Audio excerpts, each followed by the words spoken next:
Welcome, cinematography students. Today I'm going to teach you how to export your videos from Premiere in order to turn them in on Canvas. First, we are going to start by going under the File tab. We'll click on that and then scroll all the way down to Export. When you hover over Export, the media option should appear. We'll click on that. This will take us to the export page. From here, we'll start by renaming our file. For class purposes, your file should be named the title of your work _ your initials.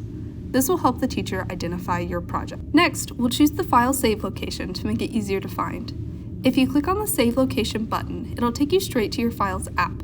From here, you'll click on Personal Network. This is the one with your name on it. That way the file will be available on any school PC you were logged into. Once you have that selected, go ahead and click Save. This will take you back to the Media Export screen, where we'll go ahead and select our formatting. Go down to Preset, and you are going to find YouTube 1080p. If you don't have it favorited, you may have to search for it. Once you have that, double check that the format says H.264. This should be the default, but if not, you can find it quickly from the drop-down menu.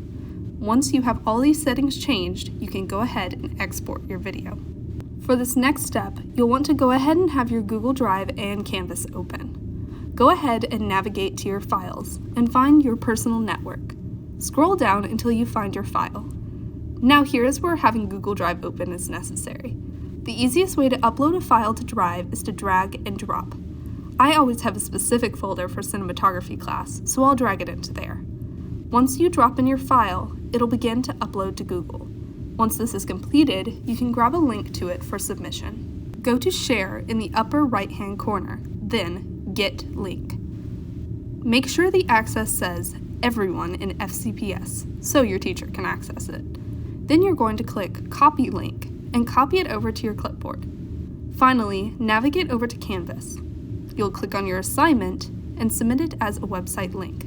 Here, you'll paste the link into your project. Now you can click Submit. Congrats on uploading your project.